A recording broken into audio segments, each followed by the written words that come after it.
Welcome everybody, and today we've got our special guests from Scotland who are going to be talking and debating about Scottish issues.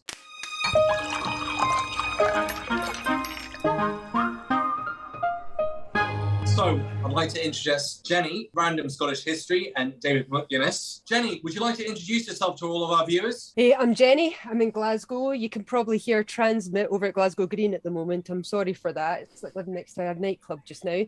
I run Random Scottish History, rsh.scot. It's a resource site for everything Scottish history related. I try and keep it prior to the 20th century.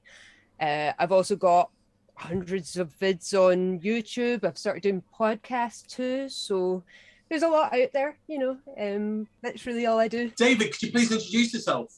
Yeah, my name is David McGuinness. I do a daily news review topical show through the YouTube channel, and I own the Two Davies YouTube channel, and I'm called Indie Truck Davy because I used to broadcast from the cab of a truck on my break, but I've recently changed jobs to working in the evening where I shunt in a yard, so I still put my broadcast out at 11:15 in the morning on Facebook and then load it up to YouTube onto the Two Davies channel. And myself and David do a topical chat show for an hour on a Thursday. Do you truck all around the UK, or do you go further afield in Europe? I did truck around the UK up until recently, but I'm winding down my career. So as I say, I've got a job locally, but they're paying me a full-time wage to work 4 hours a night moving vehicles around the yard. Max, please introduce yourself to our audience. I'm sure they know you already, but just in case we've got any new ones. Yeah, if we have any new people, welcome. My name is Max. Been running this channel, my own channel, for a number of years now, mainly focusing on Brexit and British politics and trying to hold the Tories to account because I don't believe Parliament is doing its job. And I like to chat with people on issues of Brexit or British politics and international politics, including the European Union. And that's about it, really. Alex, tell us a bit about yourself too. I'm Alex. I'm a historian. You'll know me as Political X. I'm also an author. I've written several books, travel guides, as well as history books, more on world wars and the changing nature of warfare and the Vietnam War than anything to do specifically with UK history. And I run my own YouTube channel, which has been going for about 2 years. So, excellent. Well, we're on to our first question. Nicola Sturgeon, how's she doing? How's she doing in terms of galvanising Scotland towards self-determination? Got that right. Make sure I got that in. And Jenny, please. I'm a fan. I think she's done a good job. I had some amount of American friends tell me that they were going by her pandemic regulations rather than what they were being told from anywhere else, that they were tuning in to hear her daily. On the world stage, she's a winner. It doesn't really matter what we hear in this country, because all we're going to get is negativity, because that's the way our media is set up as regards Scotland. So we don't get a lot of positive news about our own First Minister, but when you look further afield, I think we're in good standing with her at the helm. So it's similar to New Zealand. I think, the Prime Minister of New Zealand is viewed in a very positive light. I don't know how she's viewed. I think also in New Zealand she's viewed in a very positive way. Yeah, she's quite popular, but definitely further afield. And what do you think the view of Nicola Sturgeon is in Scotland and outside Scotland? In Scotland, the First Minister has a problem. For a start, our job title was never recognised. She's always called Sturgeon. She's always portrayed badly in the media. Because the way the media is set up here in Scotland, it is owned and controlled from out with Scotland. Scotland's one of the very few places in Europe where you have a devolved area that doesn't have media which allows it to talk to itself. That's not permitted. Scotland does not have a positive view of itself. So our media is pretty detrimental to the mental health of our children and the psyche of our people. So when we see on TV BBC Scotland, it's not actually run by the Scottish... MI5 run BBC Scotland. It's also, I've spoke to people that work for BBC Scotland, and on the whole, they seem to see it as a launch pad to a job in BBC London. The BBC Scotland is almost like the backroom job, the mail clerk job before promotion to the London BBC, you know. So I don't know that any of them take it super seriously, but they certainly don't seem to be on side with Scotland. They're not very positive about Scotland in the main. Can you give us remember, Max, this is important. We have to remember in the BBC Charter, it's there to promote unionism. It's there to promote the one identity across these islands. It's interesting as well because the BBC, whenever you watch like news interviews with them, and there was an interesting one with Ben Shapiro. I don't know if you're aware of this horrible person. The Voice. Are you aware of Ben Shapiro? He's an American, frankly, he's a bit of an extremist. Fast and he's talker. on fire. Yeah, and interestingly, he took on Andrew Neil. And Andrew Neil, a BBC talk show host at the time, presenter, took him to task. But it was really interesting how he did it because he took the opposite side of the view of Ben Shapiro and sort of went almost on the extreme of it. So Ben Shapiro's anti-abortion. So he brought up the fact that, you know, why would you want to destroy people's lives by banning abortion? And Ben Shapiro took real offense to this, but didn't understand the nuance of the BBC for this interview, which is to be the opposite side, and that should, in theory, bring balance. So my thoughts and questions to you both is, and I noticed this with the Queen as well, I didn't hear anyone talking about republicanism when we should have had that counter-argument from the BBC. Do you feel as if you see both sides of the argument on BBC Scotland or on the BBC, or do you not at all? I'll throw that question over to David first, and then over to you, Jenny. Sure. No, we don't see any balance in the media. I get up in the morning and I put my radio on, and because I don't watch television, and we get a constant onslaught of our services are terrible, our government's crap at running the colony. From 6 a.m. in the morning till the popular programmes and music programmes come on at night, we get 3 hours in the morning of negativity about our government and about our country and about our people. And that happens for an hour and a half at lunchtime and at 2 hours at drive time in the evening. It is relentless negativity telling us that we are useless.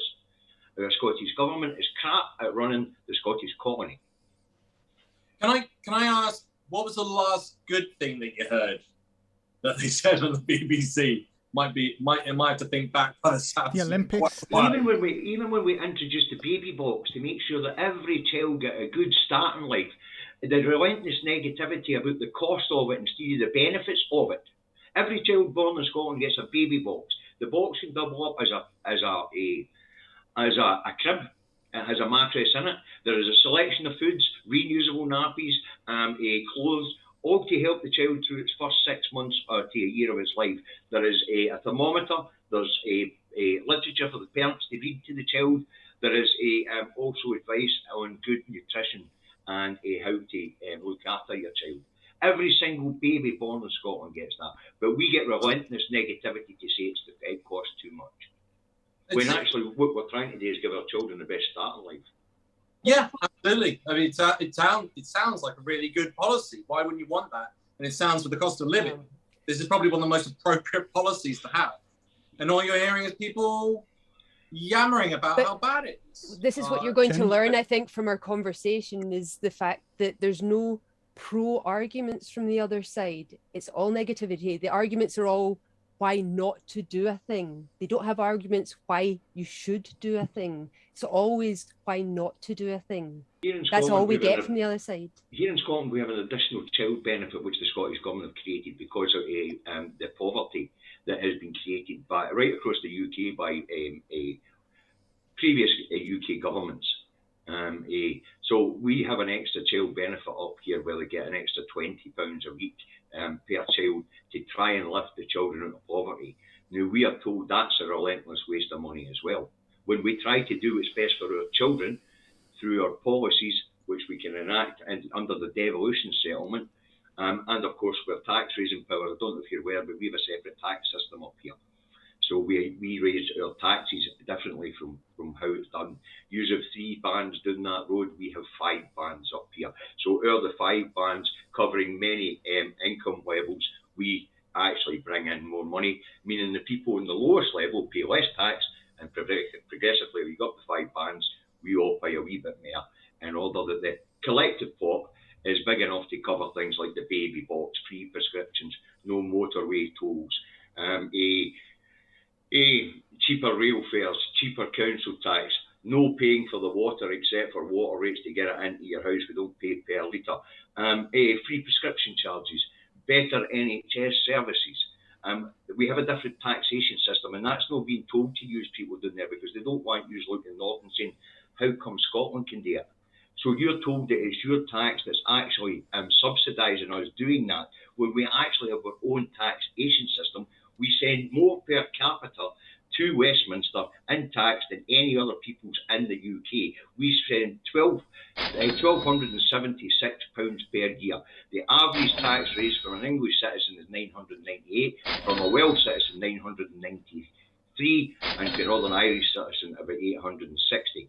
So the reason why we can do these things is because we have a separate tax system, and we're willing to pay more in order to ensure that our children get a better start. And we spend £1 billion a year mitigating the worst excesses of Westminster's austerity policies. £1 billion. We don't have a bedroom tax.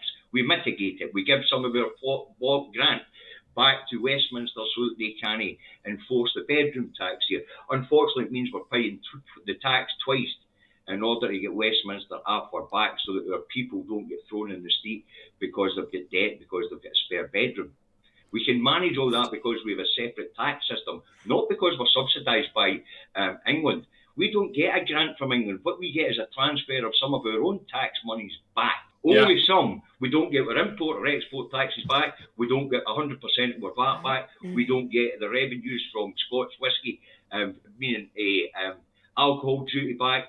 We don't get tobacco duty back. We don't get fuel duty back. So we managed to do all these extra things out of income tax alone. I get that. The argument for self-determination is to take all the powers back, all the taxation back, including putting a proper oil tax regime and gas tax regime back in. And then that wealth can start trickling from Scotland down to the rest of the UK because we will require services. And that because there's no trickling out of London to anywhere. Can I just bring in Jenny on that as well? You wanted to say something. The rest of the UK was informed about Scotland's different taxation. Do you not remember when they came out going, oh, but all the businesses are going to flee Scotland because they're going to be taxed so much higher? It's like, well, that didn't happen. And in fact, if Scotland regains self-determination, joins the EU, we're going to get a bunch of businesses created in Scotland. We're going to get businesses coming up from England because it's easier to move from England to Scotland than England to Ireland or England to the EU. So we're going to gain businesses through self-determination. But I'm pretty sure the rest of the UK were aware of the taxation in Scotland purely just because of the fear-mongering surrounding it when it happened. Davey's very right. But he's not right in that we're sending so much money down because we're doing this. We have always been more taxed than the rest of Britain. We have always been more underfunded than the rest of Britain. And the reason for this isn't just the underrepresentation at Westminster, it's centralisation. And the centralisation tactic has a tendency to be insidious and infiltrate everything. It's infiltrated our education system. It's infiltrated all kinds of stuff. You were getting David McCrae. I mention him a lot. David McCrae was a real patriot of the 19th century who went to the Dundee School Board and railed against centralisation and the fact that the Dundee publishers and Scottish publishers in general were publishing Scottish textbooks, history textbooks for Scottish schools, but they were, instead of Great Britain or Britain, they were using England and English. They were saying James II and first instead of James VI. Do you know? So he was giving examples from these textbooks by Scottish publishers for Scottish poor schools that were Scottish history books that completely muddled the history. You couldn't even tell what point in history they were talking about. If they're talking about James I in Scotland, we're going to think you're talking right the way back. We're not going to think you're talking about the 17th century. Do you know what I mean? Like, because that was James I of England in 1603. It's interesting you say that in terms of how it's centralized. It's infiltrated everything. Sorry, Jenny. No, it's just infiltrated everything. You cannot get away from centralization. Right. There's an element of that, but there's also an element of derailing history in all of it. I mean, Napoleon said it, didn't he? It was like history's always written by the victor. I got in a right old Barney. I still teach and I got to write old Barney with one of the history textbooks in a history module, an entire section dedicated to the Chinese Opium Wars. Are you all aware of this? Yeah. What it was and what happened? Britain were in favour. You wouldn't do a module on Pablo Escobar and debate whether Pablo Escobar was an excellent person for Colombia because he sold huge amounts of coke to the United States. Yeah. But in the textbook, and I went mad I rang them up and was very angry at what they'd done and had to point out that it needed to be retracted immediately. And interestingly enough, they've done that as well as the India Mutiny, which is another topic. But the fact is that we made Pablo Escobar look like a street dealer in terms of how much we were selling.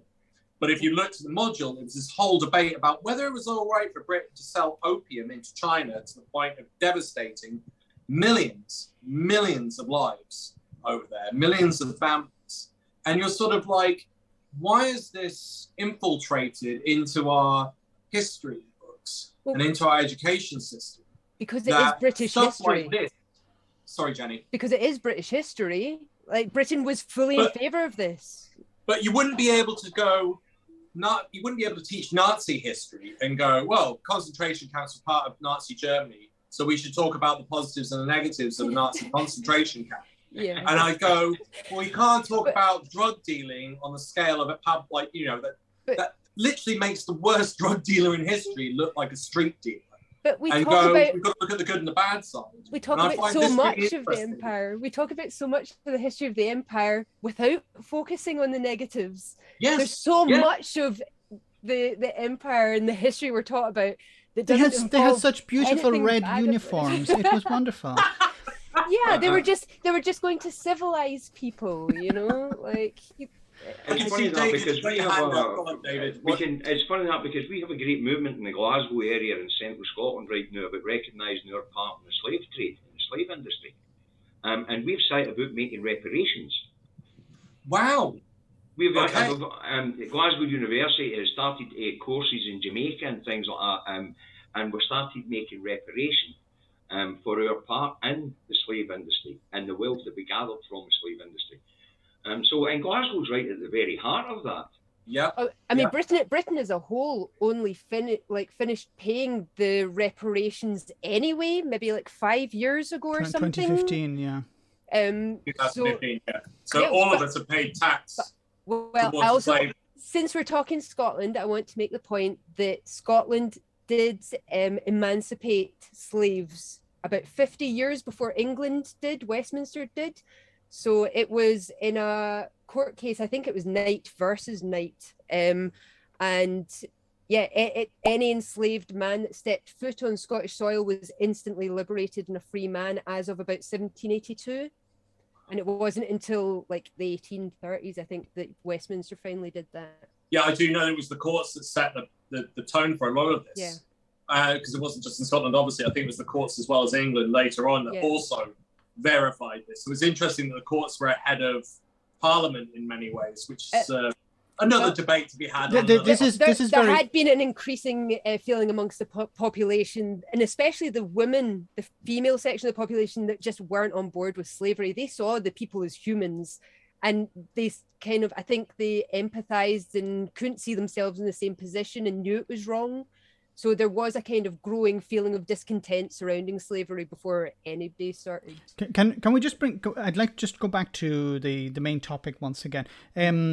Just about no. It was fascinating, and I think we could talk about it for hours. But I'd just like to go back to what we were saying before about the referendum. So the referendum is due to take place. The Scottish Independence referendum is due to take place in October 2023.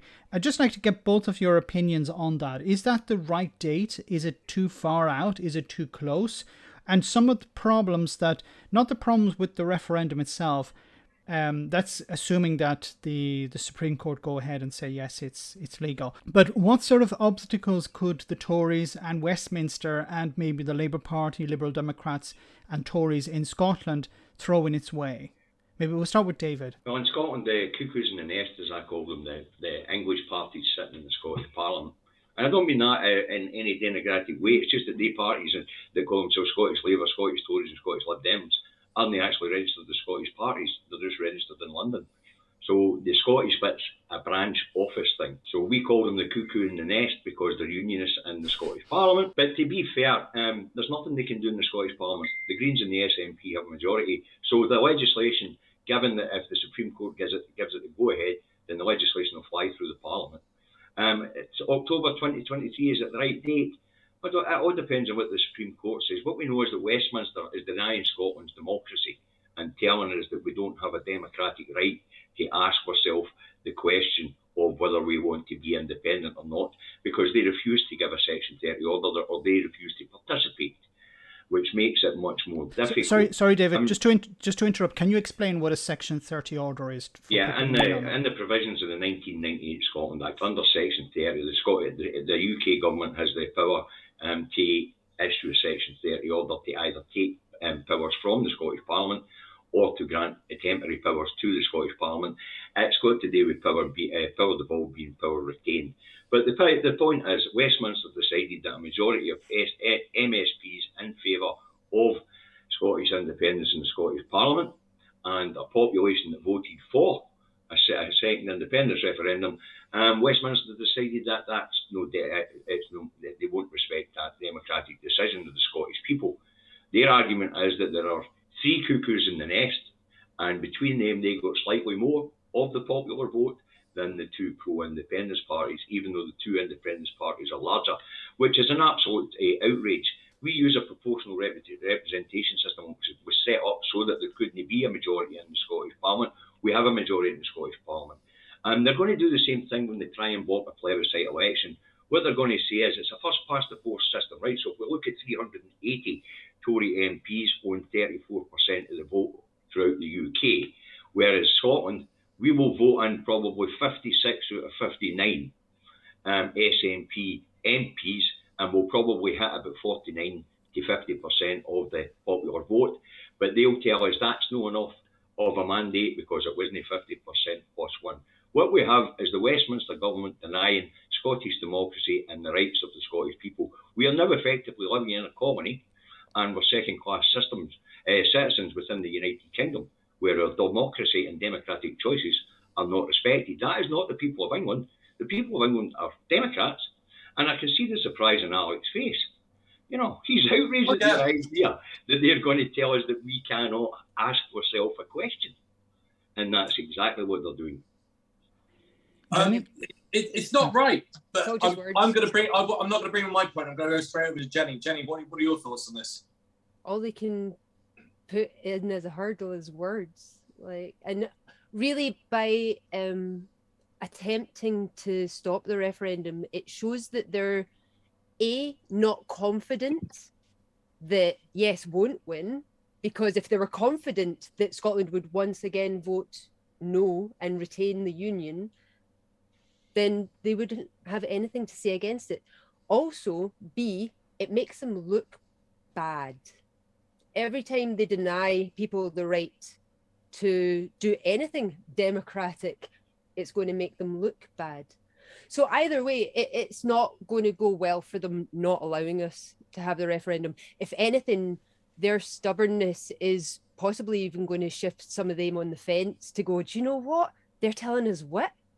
Are they serious? They're not going to, do you know what? Nah, do you know, if this comes around again, I'm going to vote. Yeah, we need a way for this lot. If they're not even going to let us have a referendum, and it's not unlike, right, the Brexit referendum wasn't supposed to be acted upon. Do you know what I mean? It was a tester vote to test the mood of the nation, and they just went with it. And a referendum is really just to test the mood of the nation. It's not really for any other purpose. Unlike, again, Brexit was really the outlier in that. Referendums are just to test the mood of a nation. So to deny us even that, it denies that we are a people, and it denies that we're a country, and that's why you've heard me use the term colony twice. I mean, I've got a point to bring in that. I want to know, Max, what are your thoughts? But I'm also interested, are you aware of what Ireland is, or Ireland, and how Ireland is looking at this? Yeah, Ireland. Well, first of all, Ireland, in regards to EU membership, Ireland is very supportive of Scotland becoming a member of the European Union, and have said, I think not officially, but members of the government have said that they would support Scotland's entry to the European Union. And then obviously Scotland needs to become independent. Now, when I was speaking to an Irish politician, and he dodged the question because obviously he's a member of government and he can't really talk about that. But most politicians in Ireland, on both sides, Fianna Fáil, Fine Gael, are supportive of Scottish independence. They understand the value of having Scotland as a member of the European Union. And then there's a friendly relationship between Scotland and Ireland, and it has existed for for a long, long time. I wonder why. Well, I was going to say there's not the antipathy from, or the antagonism from Ireland like there is from Westminster. They're not going to sit over there hoping that Scotland fails. Do you know what I mean? Which seems to be really all we're getting from Westminster is hopes that we muck up and we trip and we fail, so we have to rely on Westminster. I just want to say something about that. That's this idea that they hope that it fails, and this is the Brexiteer mentality, that they always thought that that Europe didn't want Brexit to succeed because they wanted Britain to fail in a way post-Brexit, or that Ireland is angry because Ireland wants Britain to fail. Ireland doesn't want Britain to fail. Ireland wants, in regards to Northern Ireland, it wants to maintain peace there. Could you imagine if the EU had said you're not allowed a referendum on membership? This is a question. I would sell my right arm if a journalist from the BBC, from Question Time or someone, asked one of these Tories or even member of the Labour Party this question during Question Time or whenever on Newsnight, asked a Tory this question. Okay, you're saying that Scotland shouldn't have a second referendum. What would you think if the EU had said the same thing? Sorry, Britain, you can't leave. We're not going. And even if you do have a referendum, we're not going to recognise it.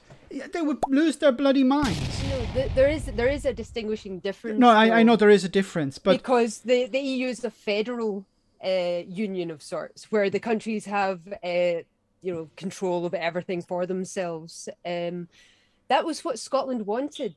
They wanted a federal union. That's all they wanted, was a federal union. See, when it was read to them and they realised it was an incorporated union that had been sold to them, they were up in arms. Treaty of Union articles were burnt in cities all over Scotland when they found out that it was an incorporated union and not a federal one. Had it been a federal one, we would have far more say. Our parliament wouldn't have been taken from us. I mean,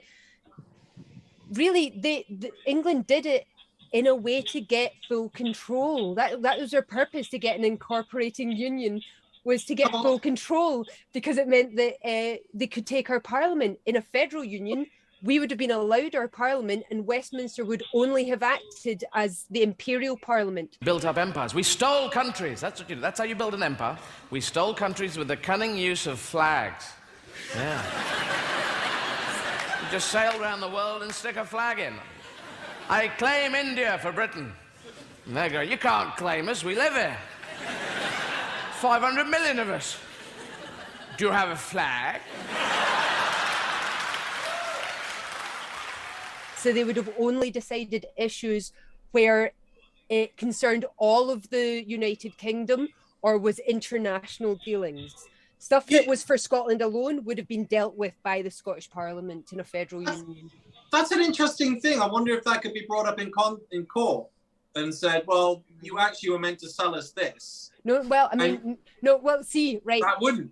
The lords, including Findlater and Seafield, and those names are important, were sold. They were bribed. They were told, listen, no, and they had people whispering their ear. I mean, Westminster and the Queen Anne at the time sent up envoys to make it so that it was an incorporating union. They were set on that, and they weren't going to accept anything else. Seafield and Findlater, two of the lords that bought into this garbage, 6 years after the union was signed and ratified, They wanted out. They wanted out. They tried to repeal it in the House of Lords and failed by about 5 votes. Yep. So 6 years after the union, Yep. the two of the lords that were bought and sold into this bargain realised exactly the lay of the land. They saw what Scotland was in for. They saw we were going to be robbed blind. They saw that we were going to be taken for absolutely everything we had. And they had a vote. They wanted out. They had a vote in the House Yeah, of in the Lords. House of Lords, yeah. That only failed by 5 votes. We were that close to leaving the Union 6 years after it was enacted. But they were allowed to have a vote. Of course, they Yeah, were this is Lords. They were in the something House of Lords. But this is something that hasn't been brought up because everyone's going, no, no, Oh, no. you've got to remember, I brought it Alex, up a lot in a lot Yeah. of places. Jenny will understand this Yeah. because she's read the articles and the articles in the Treaty of Union. But actually, and the way that Westminster was incorporated, there is actually 2 governments sit in Westminster. That's why English votes for English law works. They sat as the English Grand Committee. The Scottish Grand Committee, which is the Scottish government, still sits. So technically speaking, if we vote for, say, let's say 58 of the 59 MPs to be pro-independence in the general election, they can't go to Westminster, reconvene the original Scottish Parliament and the Scottish Grand Committee and suspend the Treaty of Union. Yeah. You that mechanism's all there, Alex. You also have the point that the claim of right was never rescinded. That was a 1689 act that was ratified in the Scottish Parliament. What that act meant was, well, I think it was really for Queen Anne, but it was to Scots, the people, not the Scottish government, the Scottish people telling authority that they were sovereign, that they didn't answer to anybody, that authority answered to them, that they were there to do for the people. So, which is the way that Scottish society was always that way. It goes all the way back to 1320. We always took, so 1689. Yeah, the 1689 claim of right solidified that, cemented it, made it an act, ratified. That was updated in 1989. The claim of right. Robin Cook. So Scotland actually doesn't recognise Westminster's sovereignty at all. The people of Scotland are sovereign. Westminster has no authority. So when are you two being called into the Supreme Court? I was just going to say I would love to see both of you face do a question with Jacob Rees-Mogg, because Jacob Rees-Mogg is a fake, is a fake intellectual. There's a group I'll mention. I've not looked into them too much, but they've picked up this claim of right baton. They've misunderstood the act, but they've misunderstood the act. I feel like they have, but yes. People can check them out anyway. Salvo.scot. People can check them out and have a look at what they're about. I think they're on the right lines, but I think they have misjudged. I actually think they're basing it on the 1689 claim of right. It's defunct. We do have a 1989 update to that claim of right. I think you'll find this quite interesting, Alex, right? They talk about Westminster says that under the 1998 Scotland Act, the Constitution is reserved. So we need Westminster's permission to have to change the Constitution. What's interesting about Scots contract law is if you can't produce the contract, then it doesn't exist. And there is no written constitution. So under Scots law, I'll take them to court and they can tell me they've reserved this non-existent contract, and I'll tell them to put it in front of the judges.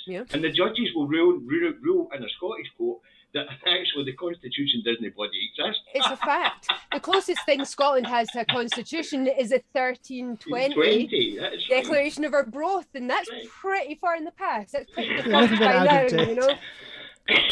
Can we just move on a little bit?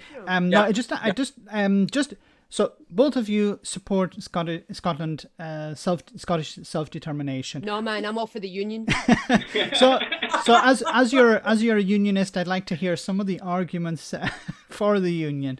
So I was a pro-unionist. I was a Tory pro-unionist. Get off the channel. That was how I was brought up. Yeah, how did you get on here? Is this... Wait, are we being like... We're being trolled. What's that program where they pretend to be something to wind you up? This has been a prank in the making for years. Are you related to Douglas Ross? No. I can tell you that the pro-union side have no positive arguments. And I actually didn't realise that. Because I was brought up being told that Scotland was too wee, too poor, that we relied on Westminster, I was actually brought up with a phrase repeated: Scotland would become a third world country if we were to ever leave the Union. I was brought up with that phrase. My parents were Daily Express readers, so that puts you in mind of what I grew up with. Were you in some sort of cult? No, it feels like it now. But do you know all it took for me to change my mind in time for the referendum was shifting my historical focus.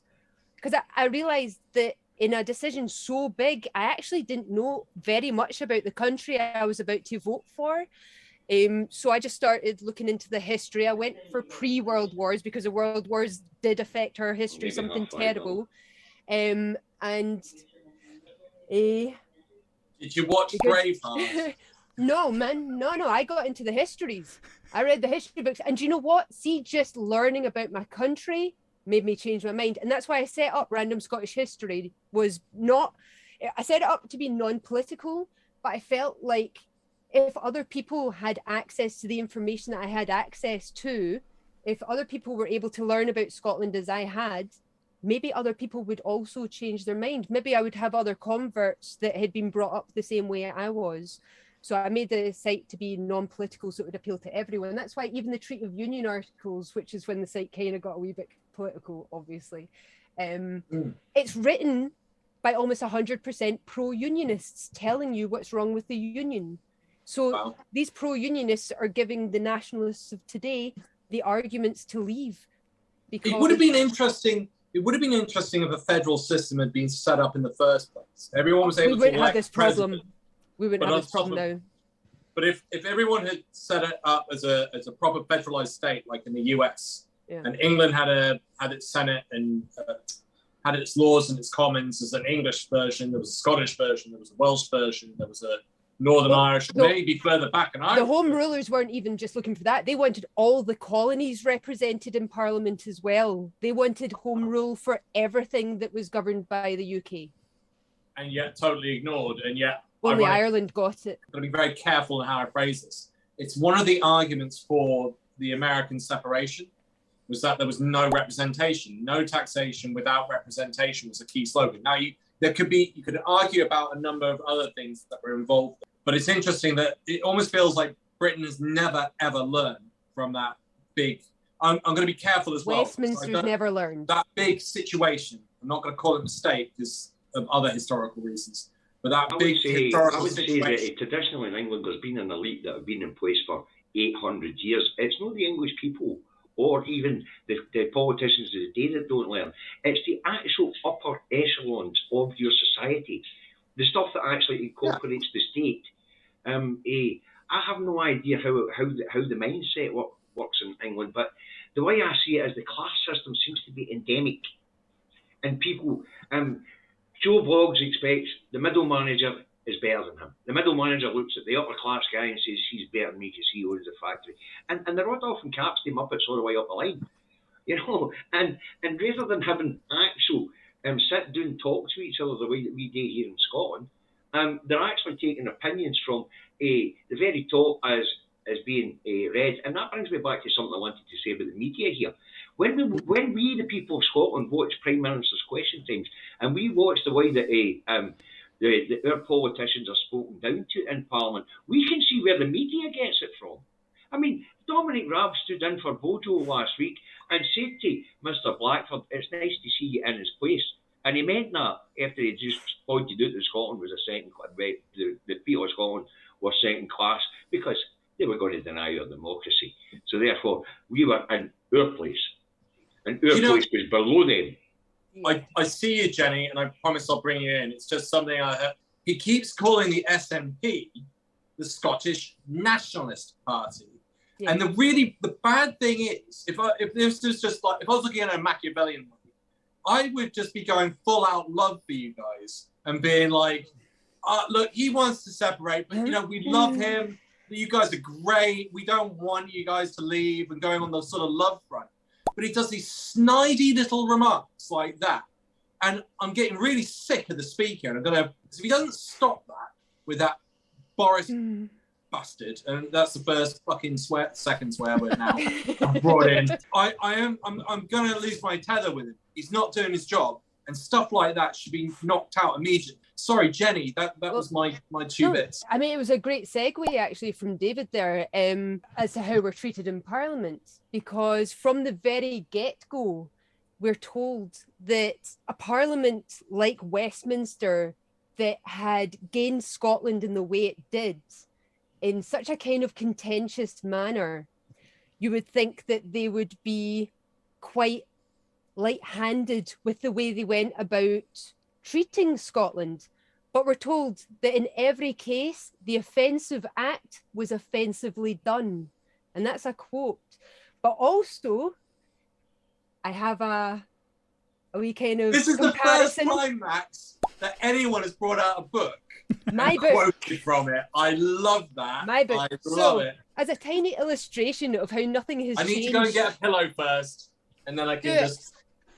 As a tiny illustration of how nothing has changed, we still remember when Scotland's representative Angus MacNeil stood up in Westminster prior to the 2014 referendum on Scottish self-determination and asked, a poll last week showed that 68% of Scots want oil revenues devolved to Scotland.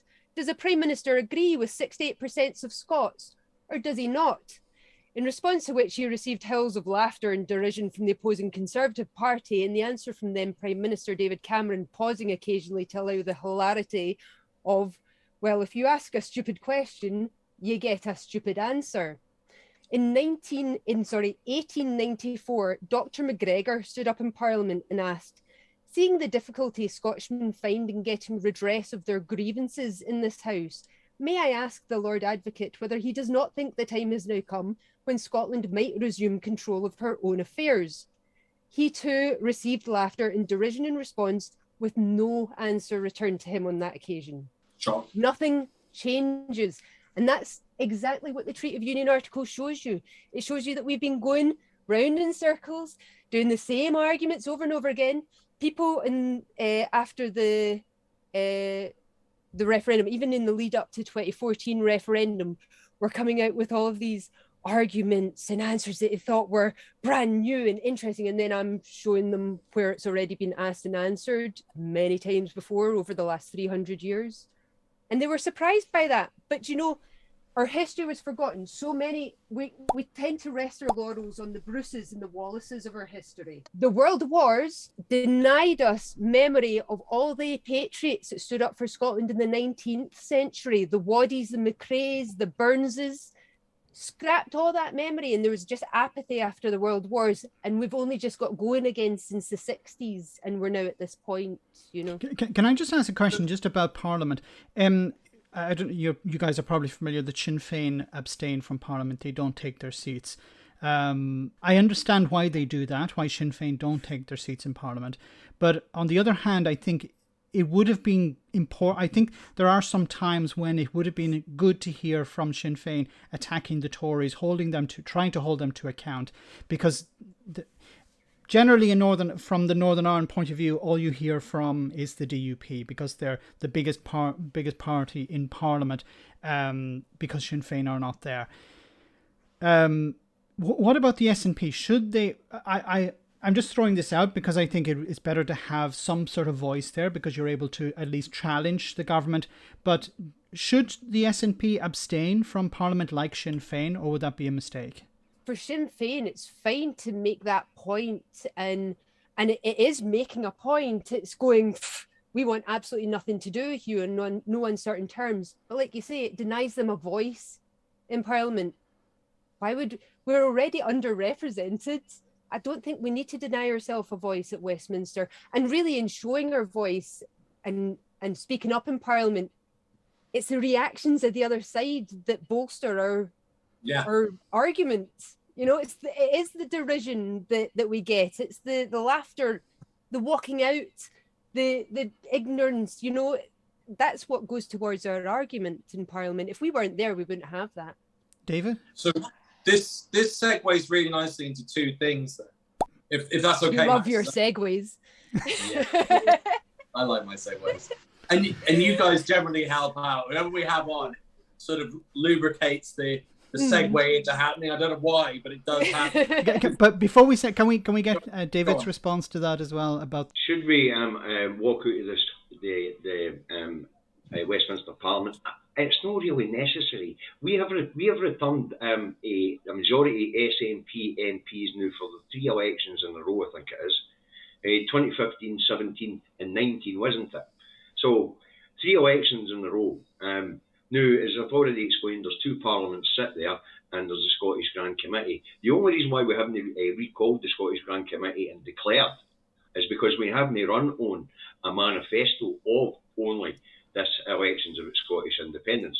The reason we stay there is because when it comes down to it, when Westminster and the politicians grow up down there, and I mean that seriously, and I most sincerely do not mean the English people, I mean Westminster and the politicians down there grow up, then when it comes to the point where we have a vote for England to take back control of England and Scotland to take back control of Scotland, then we can sit down and have a grown-up negotiation, the way the Czech Republic and Slovakia did. You know, what we really need is our SNP MPs there to be able to call the Scottish Grand Committee and say this game's a bogey. Alex, your segue? You've done another great segue, David, so I can plug my video now. So I did a video on it, and I used the Czech-Slovakia split as an example of why I think Scotland could thrive, because you've got a lot more than Slovakia. We have more natural resources and a much higher educated population. So, yep. And finances, your banking system as well, pretty solid. Especially once we get a central bank on the go. Yep, once we're in central bank on the go. Bring back the Scottish unicorn and Merck is what I say. Oh, I've got a good one. Who would you have on the first Scottish banknote? So I'll give that to Jenny first. Who would you have on the first Scottish banknote? I would recall were patriots that were forgotten. I would have, say, Charles Waddy. Charles Waddy was an Edinburgh barrister who wrote one of my favourite books, and it's the treasure of my archive because you cannot buy this book for love nor money. It's called How Scotland Lost Her Parliament and What Came of It. It's a lovely, short, little, succinct, beautiful little book that just gives Scotland's history in the Union and the effects of it, down to the clearances and everything. I republished it so that it is available for everyone to read, and I made it as cheap as possible for everyone to buy it. So literally, I make no money from it. It's as cheap as Amazon will let me sell it for. And it's just a fantastic roundup of Scottish history within the Union. It's absolutely brilliant. Well, that's a fantastic plug for your book.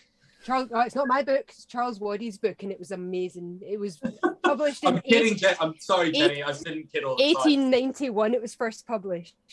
So, it was published by his own publishing company, so he would have had a lot of them out there. So the fact that there are none available to buy, there are no copies online other than what I've put out there is very strange to me. Can I then ask we get a link to the book and we'll put it in the description? Absolutely. Perfect. You can read it for free on the site. All of my information is free on the site. Every book I publish, you can read for free on the site. We'll put that in the description as well then. Awesome. Yeah. And we'll keep that in the vid. David, who's your Scot on your banknote? Me. Dave would be my second choice then. Why not? As a non-Scot, okay. I was going to go with that great Scottish hero Mel Gibson. I was going to go with Winnie Ewan actually, but I just thought they'd throw back human. I would go. Now I can trace my ancestry back to Scotland by 150 years, and the family was originally from Aberdeen. So I've got a teeny weeny say. At least I made the effort to look back, and I've put on this. It's a bit time, but it's not Kerr colours. It's not Kerr colours. Kerr colours are red. I like the colours. I haven't got any at the moment. I'd have Sir Alex Ferguson. And I mean, honestly, at one stage, you guys were pumping them out as coaches. I assume you just terrified the English players with a Scottish accent. That's it. Say anything but shout loud enough and everyone gets scared of you and runs away. What's interesting about all these guys you've spoke about there is the clubs that they took to greatness were all sort of based in the communities that these guys came from. Shankly and Liverpool, Ferguson and Manchester, and ex-industrial towns, a bit like Glasgow back in the day or Aberdeen back in the day. So, these guys made great teams in England from the same sort of backgrounds that we had here in Scotland. Oh, they did. Fergie did well at Aberdeen as well, didn't he? Jockstein was Celtic that I'm only aware that he won anything with. I don't think he won. He was quite successful at Dunfermline, and that's why he ended up at Celtic. So, Jenny, over to you. Problems with the Tories and Boris relating to Scotland. Is that a problem for Scottish independence? Is it a positive? No. I mean, it's a boost for Scottish independence. Sorry, Jenny. The scandals, the corruption, the pissing our money like away to varying aspects of cronyism is a boost to Scotland. It's a boost to our bid for self-determination. But that might go now. So does that mean you want Boris to stay? No. It's not that good, that's it. I mean, just the Tories in general are that. They don't even need Boris to be that. You know, they've just proved themselves to be incapable over this period of time they have been in recently. 65 years, 67 years now we haven't voted for Tories. Yeah. And was it like 1955 or something? 1955 we haven't voted for Tories in Scotland yet. We've had the umpteen Tory governments forced upon us. Every Tory government that comes up down that road is a genuine bonus on our bid for self-determination, on our bid to take back what's rightfully ours. They're the antithesis of Scottish society. We're a very social country. We're very progressive. We quite like helping each other out, you know.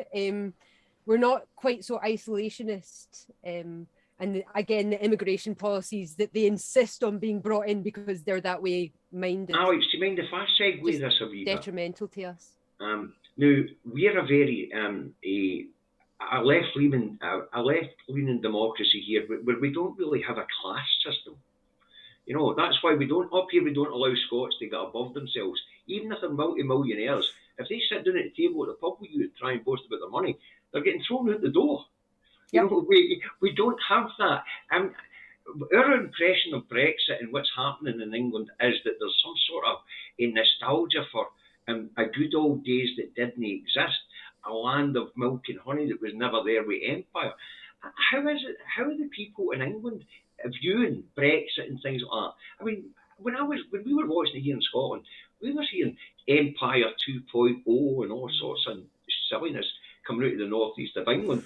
I mean, we'd reporters in the northeast of England asking the people in Newcastle why they were voting for Brexit, and they're going, "We want our empire back." It was absolutely mind-blowing to us, guys. There's a really interesting thing here, which I've noticed with Scandinavian countries and Norway specifically, is that they don't have this class system and they don't like people being too rich and flaunting their money as well. Oh, people can be rich. They just. But it's the flaunting of the money. Yeah. Can I just comment, and will we better wrap it up for David because he has to go to work soon. This is very interesting, and my wife did a thesis a bit somewhat related to this at university about, for example, in Ireland there was this belief, like in Scotland, until the Celtic Tiger came, and then there was the Celtic Tiger, the economic boom back in the late 20th century and early 21st century.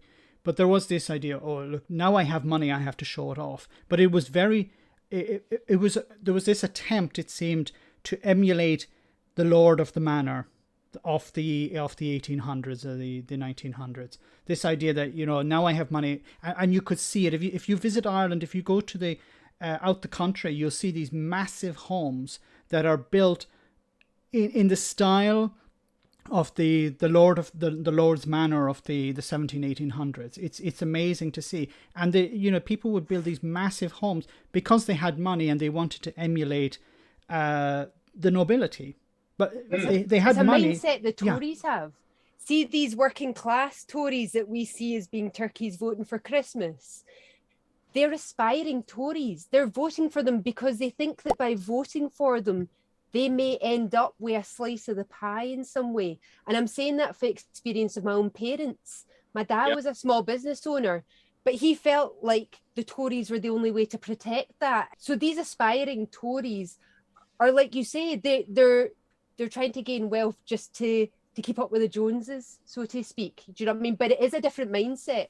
And it's a mindset that closes you off to the possibilities of socialism and a cohesive society and cooperative society that helps each other. Because these are the people that don't like seeing people not in work and maybe on benefits. Maybe they're They don't like even seeing like handicapped people on the sickness benefit sometimes. And you think, what kind of a world do you live in where everyone has to be working themselves to death just to get on in life? That doesn't make sense. No one should have to do that, you know? No. Go on, David, what were you going to say? I was just going to say, that's why we've got the saying up here, we're all jock tamps as bairns, because if you try to get above yourself, we're going to wipe the legs out from under you, no matter how powerful you think you are. That's why we set our legal system above the crown. So that's when you are all celebrating Her Majesty down there, who is your sovereign. Up here, we're sort of going, what the hell is that all about? Yeah. I mean, we were cancelling Jubilee events because nobody was turning up. Don't get me wrong, Bridgeton Cross. I posted a video of my walk home from work at the Jubilee weekend. I've seen it. You saw my video? And it was just bunting everywhere, flags out of windows, and then the cross was just covered. And it's like, oh, for fuck. And the other day, like the 1st of July there, because we've got the Orange Lodge headquarters at Bridgeton Cross, we get them twice through our door. I think that's mostly like the permanent saltire in the front window that gets them stopping outside just to make a point. But I'm on the way home in the cab and I said to the driver, I was like, oh, that fucking bunting's back up again. Is a Jubilee no done? Like, I'm sure they got rid of that. He's like, oh, it's an orange weekend. It's like, for fuck's sake.